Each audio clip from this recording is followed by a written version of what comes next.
Oke, alhamdulillahi rabbil alamin wassalatu wassalamu ala asyrafil anbiya'i wal mursalin sayyidina wa habibina wa muallimina Muhammadin sallallahu alaihi wasallam wa ala alihi wa sahbihi ajma'in, amma ba'd. Fassalamu alaikum warahmatullahi wabarakatuh. Waalaikumsalam warahmatullahi wabarakatuh. Waalaikumsalam warahmatullahi wabarakatuh, Syekh. Ahmad, Naam, Syekh. Anti Mimi,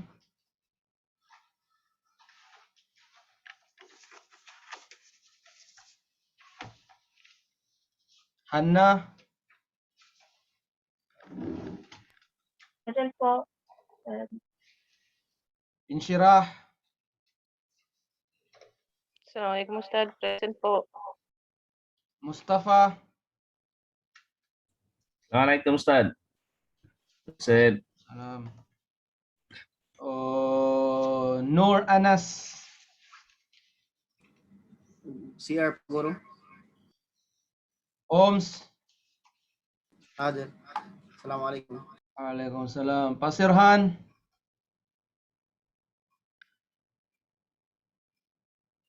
wala yung dalawa. Hadir ya Ustaz. Assalamualaikum. Si Auntie Mimi, wala? Andito, handong pa sa kusina. Sino ang absent? Ustaz, hindi mo po ako natawag. Ruth po. Ay. Assalamualaikum. Waalaikumsalam. Ruth. So, present lahat. Umpisa na natin. Ano yung topic natin last week, Nur Anas? CR pa Guru. Anong na topic natin, Oms, last week?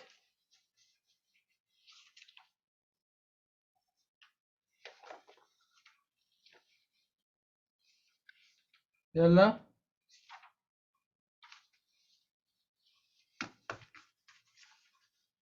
Mustafa, anong na topic natin last week?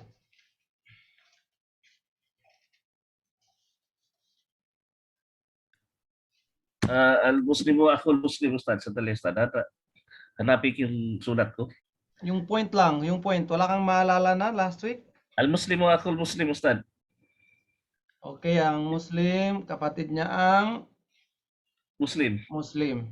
Pasiran, anong natutunan mo last week? Yung may dalawang guided sa magkapatiran. Okay, ano yung una? Ang una, hindi ko nasulat. Pangalawa? Yung naalala lang.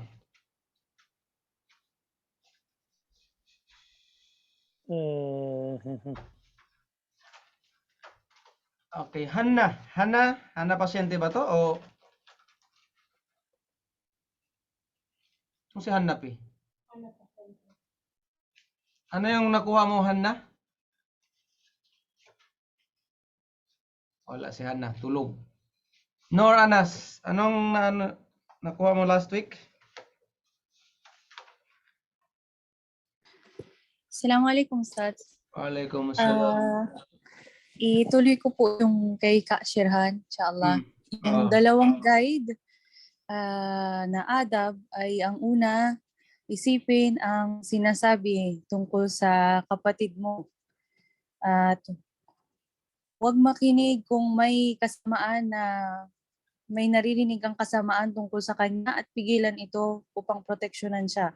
Pangalawa ay isipin ang kaibigan mo o ang taong malapit sa iyo ay nasa likod mo lamang at isipin na naririnig ka niya upang yung mga sinasabi mo ay hindi, isipin mo na naririnig ka lamang niya na parang pundasyon niyo ay isang dingding lamang. Okay. Lana, sinong gustong pwedeng magdagdag?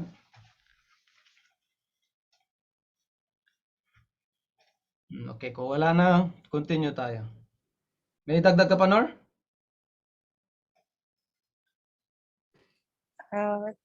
Inshallah po, Ustads, ang kadugtong rin dito sa mga karapatan, yung pagtuturo sa kanya, ang pag-a-advise sa kanya, at ang pangangailangan ng kapatid mo karapatan niya na ang pangangailangan niya sa iyo ay mas mahalaga ang kaalaman kaysa kayamanan po.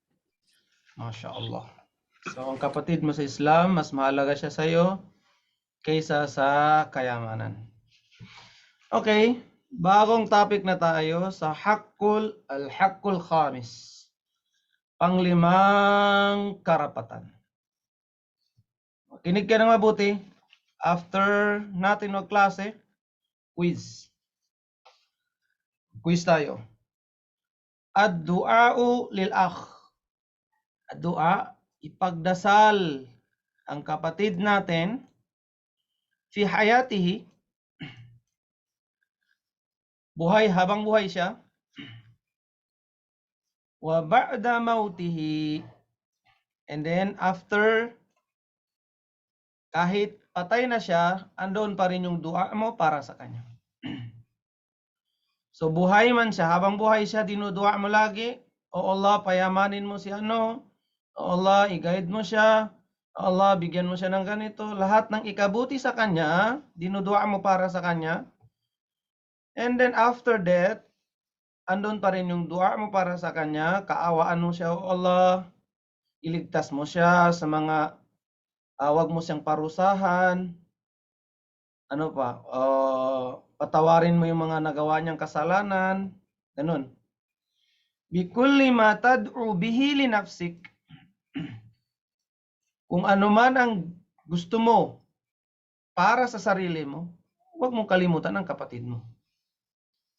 O anong gusto mo para sa sarili mo, sorry, dali lang.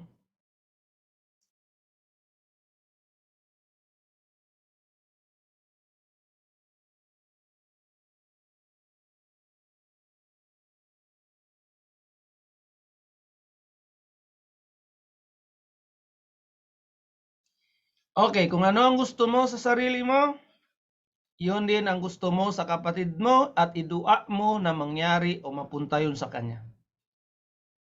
Ako na dito sa number 5. Ustad. Yes, no? Ako na hindi?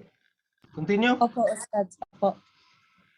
Okay, wa fi afradi Muslim, nariwayan Imam Muslim, hadith galing kay Abu Darda, anna Nabiya sallallahu alaihi wasallam, galing sa propeta Muhammad sallallahu alaihi wasallam, siya ay nagsabi, nagwika, da'watul mar'i al-muslimi li akhihi bi dhahril ghaibi mustajaba. Ang panalangin ng isang taong Muslim sa kapatid niyang Muslim na wala siya dyan, wala bi dhahril ghaib, wala siya dyan, mustajaba, ito ay tatanggapin ng Allah. Pagbibigyan siya ng Allah. And then, inda ra'sihi malakun, andyan sa ulo niya or sa unahan niya, malakun, anghel, muwakkalun, assign, naka-assign sa kanya, kullama, every time, manalangin siya para sa kapatid niya, bi khairin, ng kabutihan, qala al-malik, anong sabi ng anghel, al-muwakkalu bihi, yung naka-assign sa kanya, amin. Tanggapin mo, O Allah. Walaka bimithil.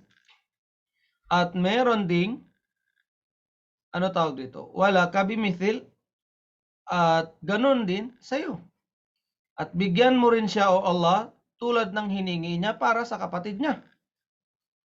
Kaya kung titingnan niyo dito, kailangan ang dua mo mabuti. Kasi kapag ang dua mo ay masama, dahil sa inggit, dahil sa ayaw mo na magkaroon siya ng ganon, nagdua ka ng masama, like for example, sabihin mo, O Allah, alisin mo na sa kanya yung kayamanan niya. So anong sasabihin ng anghel? Amin. Nawa, ganon din sa kanya. So, tabla. Kaya kailangan magdua tayo ng magandang dua sa kapatid natin dahil yun din ang gusto ng anghel para sa atin. Mag-aamin siya, O Allah, ibigay mo rin sa kanya kung ano ang dinuwa niya para sa kapatid niya. So, makikita natin dito, mga kapatid, take note pala, ang anghel kapag nagsabi pag nagdua, katanggap-tanggap ito sa Allah subhanahu wa ta'ala. Kasi ang anghel, la ya'sunallaha ma amarahum wa yaf'aluna ma yu'marun. Hindi nila, ginagawa lang nila kung ano ang pinag-uutos ng Allah, o la ya'sunallaha, at hindi sila nagdi-disobey. Walang disobedience sa kanila. And then, wa kana Abu Darda radhiyallahu an, at si Abu Darda, kalugdan nawa siya ng Allah, yad'u li khalqin kathirin. Marami siyang dinudua na tao. Marami siyang pinagdadasal na tao min ikhwanihi, sa mga kapatid niya sa Islam, yusammihim bi asma'ihim, at talagang pinapangalanan niya ito. Halimbawa, nagdua si Ahmad, dinudua niya si Oms, O Allah, nawa si Oms, bigyan niyo ng hidayah, panatagin niyo siya, yung mga, bigyan niyo siya ng kayamanan, maraming kayamanan na magbe-benefit sa kanya dito sa mundo, lalong-lalo na sa kabilang buhay. Mga ganong dua. And then, babanggitin niya talaga yung pangalan ng tao. O Allah, nawa, yung kaibigan ko, yung kapatid ko, and then pangalanan mo ang pangalan ng tao. Bigyan mo ng ganito, ilayo mo sa mga masasama, ganon. Ilayo mo sa mga kasamaan, ilayo mo sa maasya. Mga ganong dua. And then, babalik sa iyo ang dua mo. Kung anong tinua mo para sa kanila, sasabihin sa ng anghel, sasabihin ng Allah, sasabihin ng anghel kay Allah, nawa, ganon din ang mangyayari sa kanya. And then, tulad na lang ni Ahmad ibn Hanbal, radiyallahu an, kaawaan nawa siya ng Allah, yad'u fi sahri, nagdudua siya yung sa sahur, yung bago siya mag-iftar, dito, bago mag-sahur. Anong niya? Ang sahar kasi yung oras bago mag-fajr. So nagdudua si Imam Ahmad bin Hanbal li sittati nafarin. 6 na tao ang binabanggit niya. Well, hindi naman binanggit ito kung sino-sino yung mga tao na yun. Pero li sittati nafarin, 6 na tao ang pinagdarasalan niya. What I mean, dinudua niya. So yun ang paragraph na to, yun ang point dyan. Ano yung short ng paragraph dito? From here, going here. Ano yung main point? Auntie Mimi, anong main point dito, Auntie Mimi? Anong main idea? Assalamualaikum. Waalaikumsalam.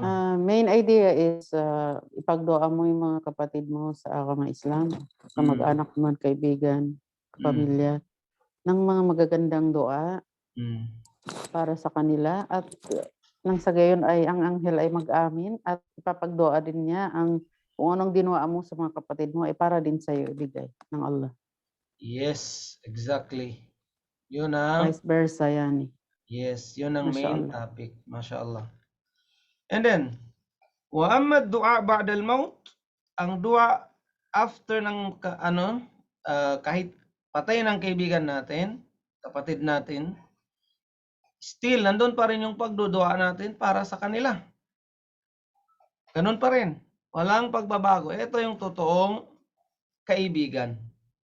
Akala Amru ibn al-Harith o Hurayth, pero Harith, idha da'al abdu li akhihi al-mayyit, kapag nanalangin ang isang alipin sa kapatid niyang patay na, sa kaibigan niyang patay na, ata biha malakun qabrahu. Subhanallah. Darating ang isang anghel sa libingan ng taong iyon. Darating ang anghel sa libingan ng taong pinagdua mo. Pakala, ang sabi ng anghel, ya sahibal qabril garib, o ikaw may-ari ng libingang stranger, ang garib stranger, o ikaw na stranger na nagmay-ari ng libingan na yan, o ikaw na nasa loob ng libingan na yan, parang ganon. Hadhihi hadiyatun, ito ay gift, ito ay regalo, min akhin alayka Shafiq, galing sa kapatid mong Shafiq. Shafiq yung best of the best friend. Ganun. So, andito yung regalo na idinua sa'yo ng kapatid mo. Anong main point doon? Yung kabutihan na dinua mo ng kapatid mo yung buhay pa. Halimbawa, tayo ay nasa libingan na. So, pupunta yung kabutihan, marireceive natin yung kabutihan na yun. Yun ang main point. O Allah, kaawaan mo, nawa siya, ma-receive natin yun. O Allah, except na lang kung meron tayong pagtatambal sa Allah subhanahu wa ta'ala. Yun ang magiging kumbaga gap na hindi makakarating sa atin ang mga dua. At bawal tayong ipagdua. Kung meron tayong mga pagtatambal, mga malalaking shirk na nagawa, hanggang sa naabutan tayo ng kamatayan, bawal tayo ipagdua at hindi aabot sa atin kung ano man ang pinagdua sa atin. Kaya yun ang first na dapat nating iwasan. Ang pagtatambal sa Allah subhanahu wa ta'ala. So dito, ang una is buhay, yung kapatid natin na pinagduduha natin. Pangalawa, yung kapatid natin na nauna na. Ibig sabihin, patay na. So kailangan manatili ang pagdarasal para sa kanila. No need to kailangan mo pang pumunta sa libingan niya, tapos doon ka magdasal sa kanya. No.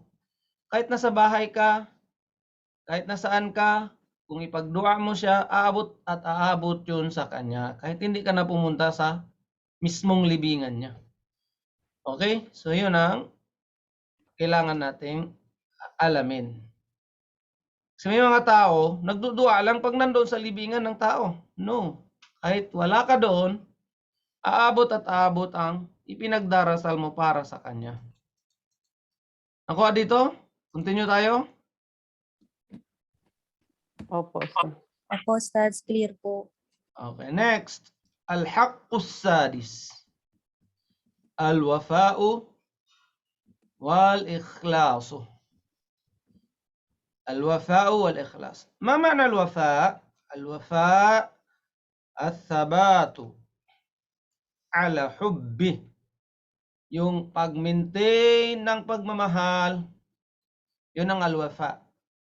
Pag-maintain ng pagmamahal ila hanggang sa maut, hanggang sa kamatayan. Yan, tinatawag na till death. Till death, ang kamatayan. Till death yung pagmamahal niya. Simula, habang dito pa sila sa mundo, hanggang sa inabutan ng kamatayan, andun pa rin ang pagmamahal nila sa isa't isa. Okay.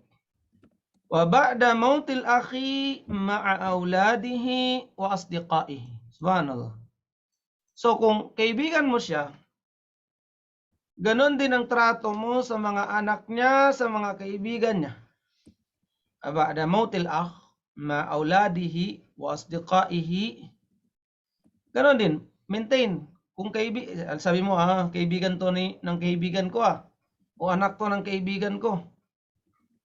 So, andoon pa rin yung parang connection mo sa kanila dahil nga may connection sila sa kaibigan mo. Ibig sabihin, hindi mo lang yung kumbaga yung pagtrato mo sa kanila dahil sa kaibigan mo. Yung anak niya, parang anak mo na rin. Yung kaibigan niya, parang kaibigan mo na rin. Kasi kaibigan siya ng kaibigan mo. Alam mo, yung kaibigan mo na yun, napakabait.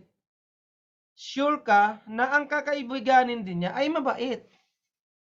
Ganon ang point doon. And then, kung ang kaibigan mo, talagang, kasi kilala mo yung kaibigan mo eh. So, alam mo na sa sarili mo, kung yung mga anak niya ay parang katulad din niya. Okay, doon. Dito, kung titingnan mo ang Islam is, hindi kasi sila tumitingin sa negative side. Al-aslu fil, ano tawag dito? Fil ukhuwah, as-sitir. Original ruling. Sa kapatiran, kailangan as-sitir. Ano ang sitir? Yung nakatago, tinatago natin ang mga baho. Ibig sabihin, ano yung tawag dito? Yung bang, kung ano yung aib niya, yung hindi maganda sa kanya, walang nakakalam doon kundi ikaw lang. At yung mga negative side niya, hindi mo yun binibigyan ng pansin, bagkus ang binibigyan mo ng pansin, yung positive side niya. Ngayon, kung may nakita kang negative side, andun na yung role mo, advisean siya. Pero hanggang sa'yo lang yun. Hanggang sa'yo lang yun. Kasi alam mo kung ano yung mga negative side sa kanya. Ngayon, pag nakita mo ginawa niya yun, sabihan mo. Kaibigan, ganon. Pero nakikipag-deal ka sa kanya with his or with her positive side, hindi with negative. Yun lang ang paraan para ma-maintain ninyo ang friendship ninyong dalawa. Ang kapatiran ninyong dalawa. Nakuha ang point dito? Mustafa? Andiyan ka ba? Opo. Okay. Tingnan natin dito. Waqad akraman nabiyyu sallallahu alaihi wasallam ajuzan. Tingnan mo, pagrespeto ng propeta Muhammad sallallahu alaihi wasallam sa isang matandang babae. And then, innaha kanat tagshana fi ayami Khadijah. Kanat, ibig sabihin dito, tapos na.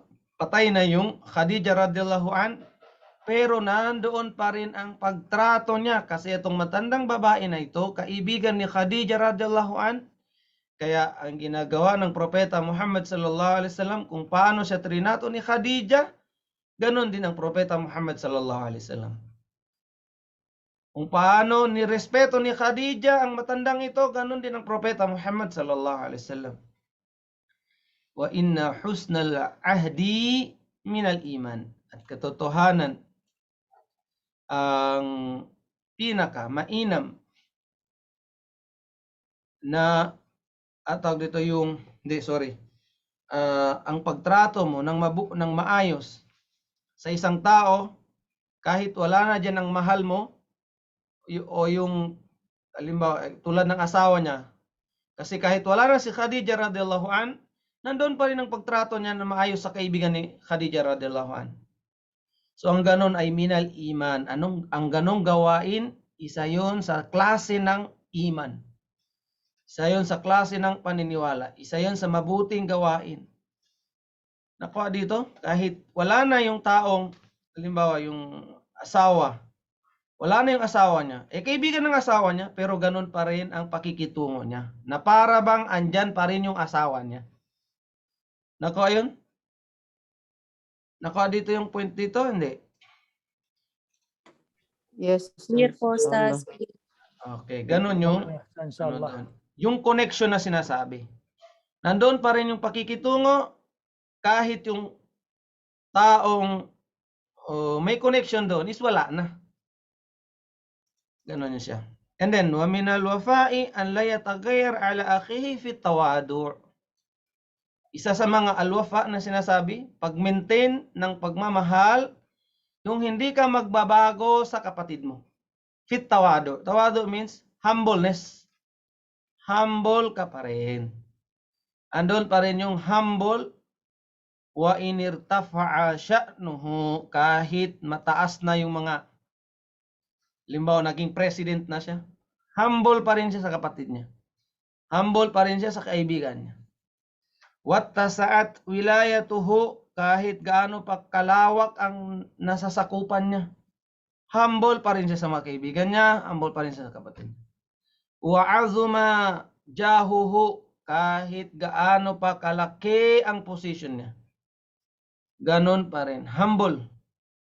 So, ang point of ang main idea dito is keep humble anytime or every time, everywhere. Yun lang ang dyan. Humble ka lagi sa anumang oras, saang lugar man. Yun ang punto dyan. Anong kasunod? Wa'lam annahu laysa minal wafa muwafaqatul akhi fi ma yukhalifuddin. Subhanallah.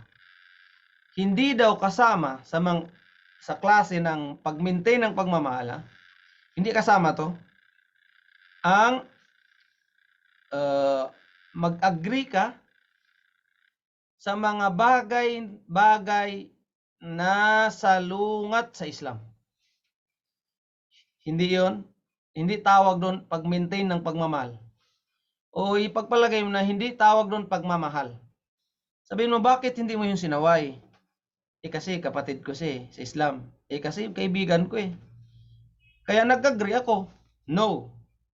Kahit alam ko, sabi mo na salungat yon sa ruling ng Islam, dahil kaibigan ko siya, nag-agree ako.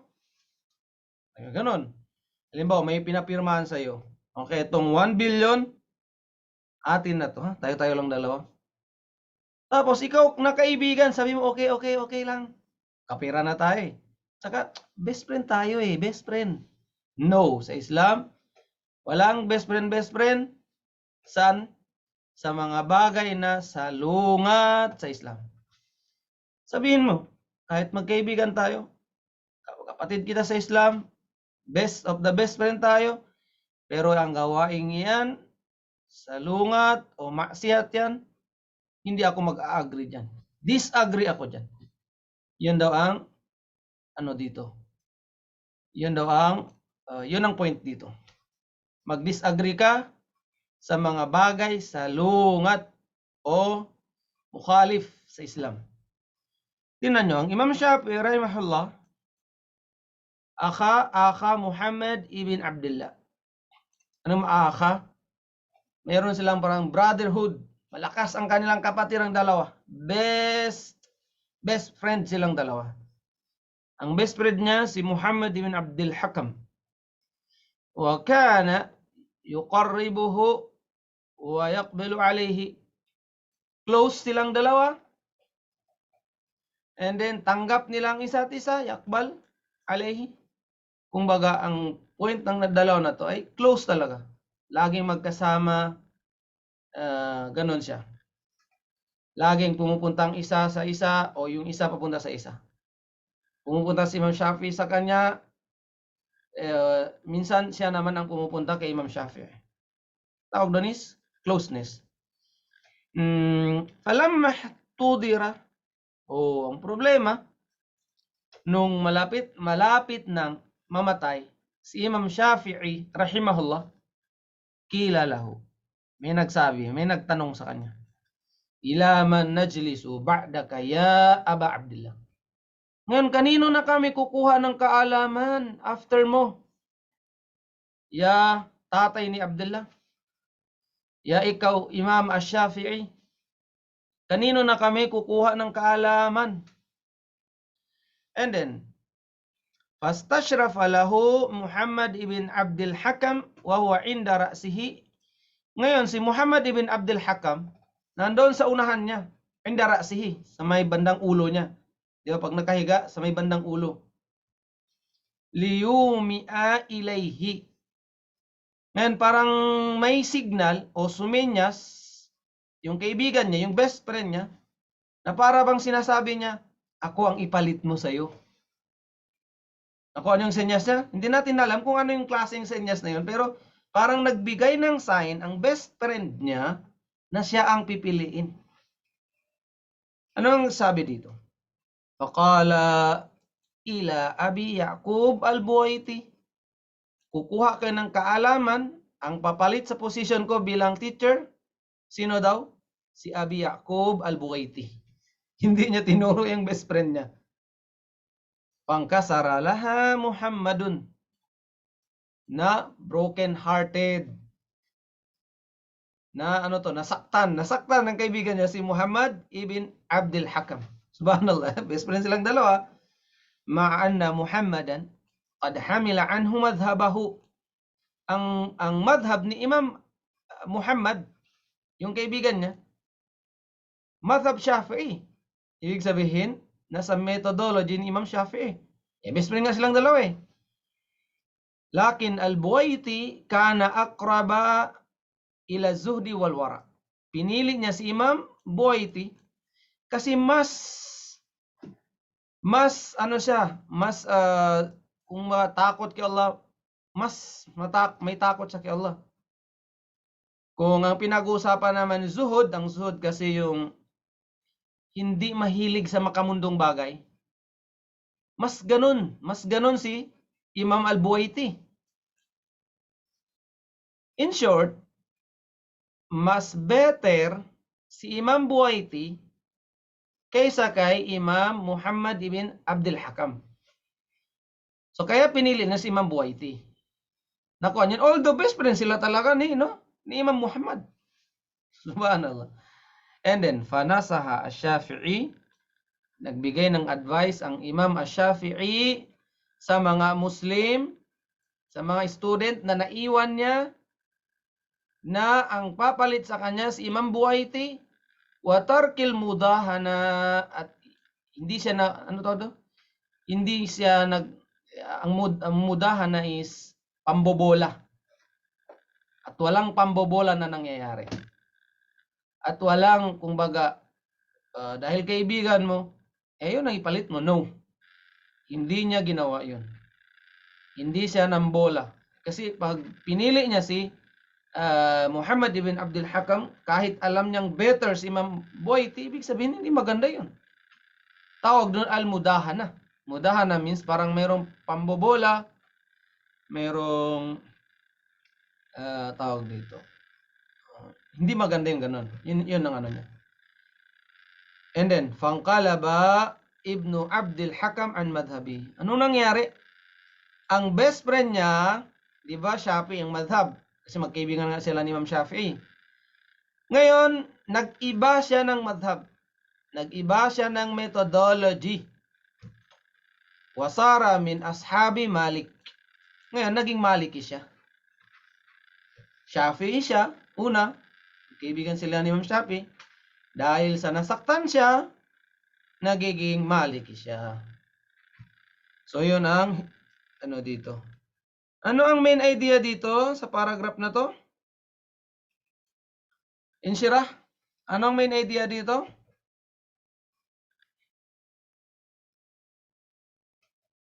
Nasaan siya? Ustad, kahit gaano mo pa ka best friend ng isang tao, mas piliin mo pa rin kung sino ang mas karapat dapat at may, ano ba to? Yung may takot sa Allah. Yung sinasabuhay niya ang totoong katuruan ng Islam. Okay, ganun yun. Ganun talaga. Huwag kang mag-agree sa mga bagay na, ano tawag dito, yung salungat sa Islam. And then pangalawa, lalong-lalo pag mga position na, ikaw ang nasa position, yung kunin mo kung sino ang karapat-dapat para sa position na yan. Hindi dahil may backers, hindi dahil, talagang stick ka sa protocol. Stick ka sa rule. Kung sino ang better para sa position, yun ang kunin mo. Okay. Meron dito? Kuha. Saan dito ang hindi naintindihan?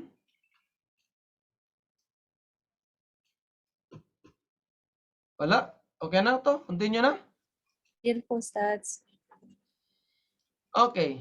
Wa min al-wafa'i an la yasma' balaghatin nas. Isa sa mga pagmamahal sa kapatid, pag-maintain ng pagmamahal sa kapatid, huwag mo pakinggan ang mga chismis ng mga tao. Huwag mong pakinggan, huwag mong huwag mong dinggin ang mga chismis ng tao about your friend. Huwag mong tingnan ang chismis ng tao about your friend. Friend mo yun eh. Mas kilala mo yan kaysa sa ibang tao. Mas nakakasalamuha mo yan kaysa sa ibang tao. Wala yusadiku aduwa sadiqihi. Tingnan nyo. Huwag mong kaibiganin ang kalaban, ang kaaway ng best friend mo. Kasi ang kaaway ng best friend mo, gagawa yan ng paraan kung paano kayo mag-away ng best friend mo. Pag kinaibigan mong kaaway ng best friend mo, dalawa lang yan. Una, maging traidor ka sa best friend mo. Pangalawa, magiging kaaway mo ang best friend mo. May tendency, may chance, magiging kaaway mo ang best friend mo. Kasi kinaibigan mo yung kaaway niya. Ngayon, anong gagawin ng kaaway? Kalamihan ng kaaway, gagawa siya ng paraan kung paano kayo magkahiwalay ng best friend mo. Kaya, bago pa mangyari yun, huwag kang makipagkaibigan sa kaaway ng best friend mo. Okay, so yun lang ang na to. Sa sentence na to. Nakuha, hindi nakuha. Anong point dito, Ruth? Anong point natin dito, Ruth? Assalamualaikum, Ustaz. Waalaikumsalam. Yung wag pakinggan yung chismis ng tao patungkol sa iyong kaibigan. At wag, yun nga, Ustaz, at wag kaibiganin ang kaaway ng kaibigan mo. Okay, okay, ganun. Meaning dito, hindi kaibiganin, wag mong gawing barkada. Huwag gawing barkada. Hindi naman ang ibig sabihin nito na, kaaway yan ng kaibigan ko. Aawayin ko rin. Hindi gano'n ang point dyan, ha? Baka mamaya, dahil kaaway ng kaibigan mo, aawayin mo rin. No. Huwag ka nang bahala siya sa buhay niya. Kaaway siya ng kaibigan mo, okay? Magkaaway silang dalawa. Pero hindi ko siya kakaibiganin. Hindi ko siya gawing barkada. Pero hindi ko rin siyang aawayin. Ganon yun. Ganon ang point doon. Okay, wag lang kaibiganin. Hindi ang ibig sabihin nung aawayin mo rin siya. Wag lang kaibiganin. Next, al-haqqus sabi', at-takhfif wa tarku taklif. Takhfif. Dapat hindi ka pabigat sa kaibigan mo. Isipin mo lagi na hindi ka maging pabigat sa kaibigan mo. وَذَلِكَ أَنْ لَا يُكَلِّفَ أَخَاهُ مَا يَشُقُّ عَلَيْهِ. At sabi niya, makikita mo yun, paano mo siya gawin? أَنْ لَا يُكَلِّفَ أَخَاهُ مَا يَشُقُّ عَلَيْهِ. Huwag mong pilitin, huwag mong ipagawa sa best friend mo, sa kaibigan mo, ang mga bagay na napakahirap gawin para sa kanya. Huwag mong ipagawa sa kaibigan mo, sa kapatid mo sa Islam, ang mga bagay na mahirap. Hindi niya kayang gawin. O magawa man niya yun, pero dadaan ng sobrang hirap. Yun ang problema. Huwag daw yun, huwag. Bal yurawwihu sirrahu min muhimmatihi. Ano kalagay dito? Saan ba yan? Okay. At sa halip, sinabi niya ang kanyang lihim ng kanyang mga gawain at pangangailangan. Okay.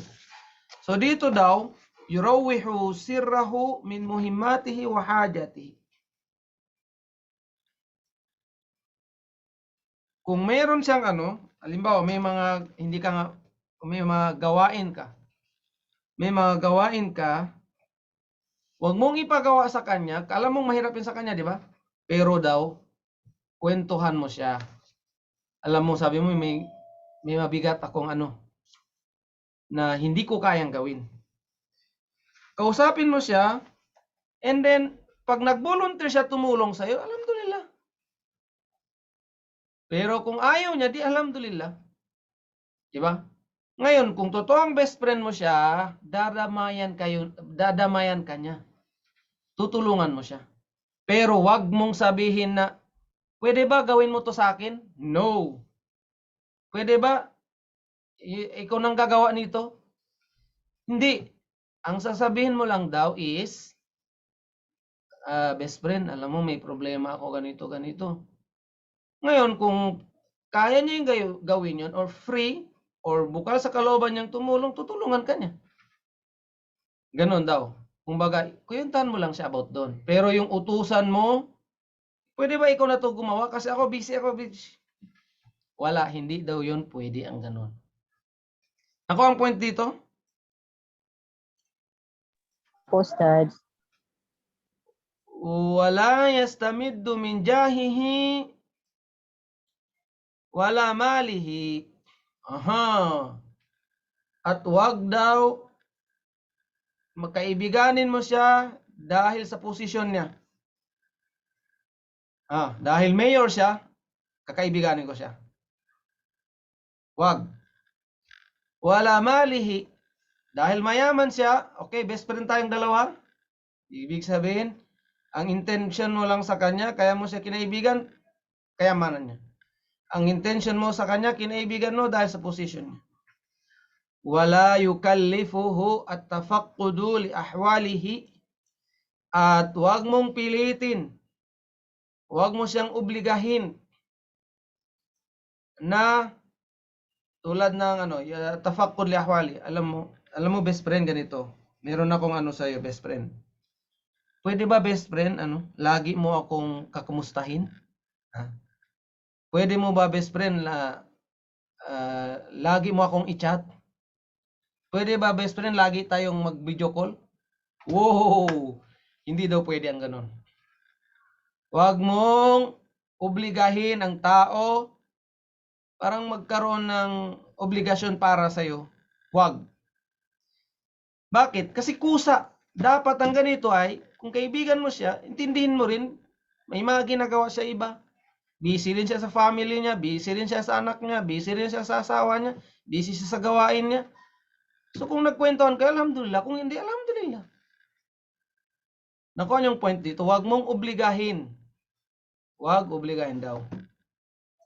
Ngayon kung gusto mo siyang kamusta, hindi chat mo. Kumusta ka na, makipag-communicate ka. Pero yung sasabihin mo, best friend, pwede ba? Lagi mo akong i-chat. Pwede ba? Lagi tayong video call. No, hindi pwede yun. Wal qiyamu bihuquqihi wat tawadu' lahu. Obligahin mo, best friend, yung mga karapatan ko, gawin mo ha. Wag. Antayin mo siya magkusa. Wat tawadu' lahu, lagi mong sasabihan, best friend, dapat humble ka lagi ha sa akin. Anong sense? No, huwag mong obligahin ang tao na maging humble sa'yo. Ngayon, kung kilala mo siya, alam mo yun na humble talaga siya.